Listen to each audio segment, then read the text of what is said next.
नमस्कार दोस्तों, आज मैं आपके सामने राजस्थान जी के एक ऐसे 10 प्रश्न लेके आया हूँ, जिसमें से आप मुझे 10 में से 3 प्रश्न का अगर आंसर दे देते हैं सही-सही, तो मैं उम्मीद करूँगा कि आपकी तैयारी बहुत बेहतर है और अगर आप 10 में से 3 का आंसर नहीं दे पाते हैं, तो आपको थोड़ी तैयारी की और ज़रूरत है। तो दोस्तों, बगैर किसी समय की खराब किए हमने क्लास को स्टार्ट करते हैं और हमारा पहला प्रश्न है, निम्न में से कौन-सा सुमेलित है?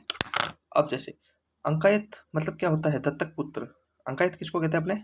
दत्तक पुत्र होता है, उसको क्या कहते हैं? अंकायत। अंगोली, रस्सी बनाने में काम आने वाली खूंटी। अंगोली किसको कहते हैं? रस्सी में काम आने वाली खूंटी। अक्कड़ बक्कड़ किसको कहते हैं? एक देसी खेल है। और इसमें हमें पूछा क्या गया है कि कौन सा सुमेलित है। अब आप मुझे बताइए कौन सा सुमेलित है। इसमें से यह तीनों सही है। अंकायत किसको कहते हैं? दत्तक पुत्र को कहते हैं। अंगिली कहते हैं रस्सी बनाने में काम आने वाली खूंटी। अक्कड़ बक्कड़ एक देसी खेल। तो हमारा आंसर क्या हो गया? सही उपरोक्त सभी। हमारा नेक्स्ट प्रश्न है, निम्न में से कौन सा एक आभूषण नहीं है? अपने को आभूषण नहीं है बताना है। आप नहीं और है में हमेशा कंफ्यूज होते हो, इसको ध्यान रखना। अब देखो ये अंगद को थोड़ा सा सही कर लेना, हमारा टाइपिंग मिस्टेक है, अंगद होगा ये यहाँ पे, ठीक है। अंगद, अंधड़, अबोडो और अलोकक। अब मुझे बताइए आप कौन सा सही होगा इसमें से, मतलब कि सही मतलब अब नहीं है। तो अबोडो एक ऐसा है, यह आभूषण नहीं है और इसके अलावा जो 3 ऑप्शन है, ये तीनों क्या है? आभूषण है। हमारा तीसरा प्रश्न है, राजस्थान के ग्राम्य जीवन में अटकन बटकन से क्या तात्पर्य है? अटकन बटकन। अटकन बटकन क्या है? एक लोकगीत है, ओढ़ने की सूती वस्त्र है, एक देसी खेल है और एक चेचक से मिलता जुलता एक रोग है। बताइए मुझे इसका आंसर आप। जो अटकन बटन है यह एक देसी खेल है। हमारा अगला प्रश्न है, सूर्य अस्त के पूर्व के भोजन को क्या कहते हैं? सूर्य अस्त के पूर्व के भोजन को क्या कहते हैं? क्या कहते हैं? अत्थड़। अत्थड़, ये अत्थड़ नहीं अत्थड़ है। अथऊ, अटको और अजीठो अजीठो। अब इसमें से कौन सा होगा? सूर्यास्त के जो पूर्व का भोजन है उसको क्या कहते हैं दोस्तों? अथऊ कहते हैं उसको। प्लीज आप मुझे कमेंट बॉक्स में बताइए कि किसके कितने प्रश्न सही हुए हैं। अगला प्रश्न है हमारा, दिन का तीसरा पहर क्या कहलाता है? दिन का तीसरा पहर क्या कहलाता है? अड़, अंडो, अब्बो और अंदर। ये नाम ही अटपटे हैं। दिन का तीसरा पहर क्या कहलाता है? दिन का तीसरा पहर कहलाता है दोस्तों अंडो।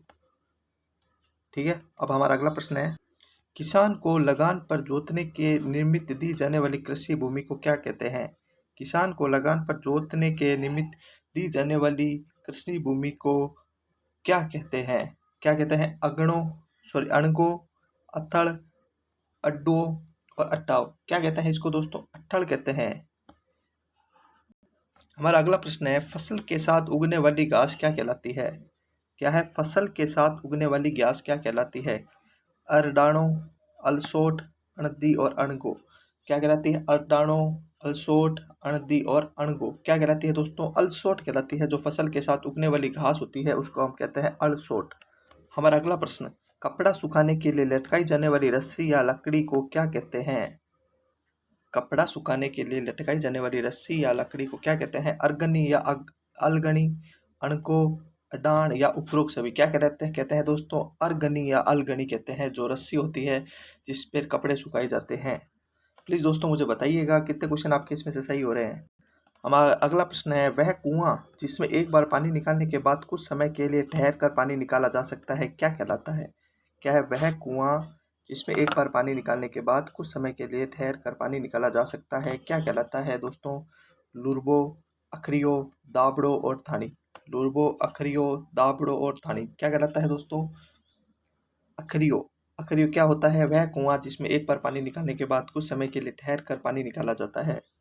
हमारा अगला प्रश्न है, यात्रा में आगे चलने वाले और भय स्थानों और शत्रुओं की सूचना देने वाले व्यक्ति क्या कहलाता है? क्या है? यात्रा में आगे चलने वाले और भय स्थानों और शत्रुओं की सूचना देने वाला व्यक्ति क्या कहलाता है? बटाऊ, ओदन, आगू और आगत।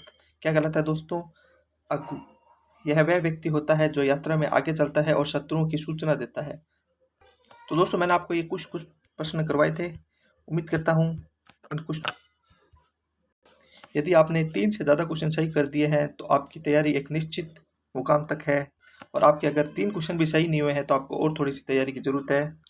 इसलिए दोस्तों इस प्रकार के प्रश्नों से आप अपनी तैयारी को और बेहतर बना सकते हो और जिसने जितने प्रश्न सही किए हैं उसका आप मुझे कमेंट बॉक्स में आंसर ज़रूर दीजिएगा, जिससे मुझे पता चल सके कि कितने स्टूडेंट ने इस वीडियो को पूरा देखा है और इसमें भाग लिया है। और इस प्रकार के क्वेश्चंस के लिए आप हमारे चैनल को ट्रिकी गुरुजी को लाइक एंड सब्सक्राइब कीजिए। धन्यवाद दोस्तों। जय हिंद, जय भारत।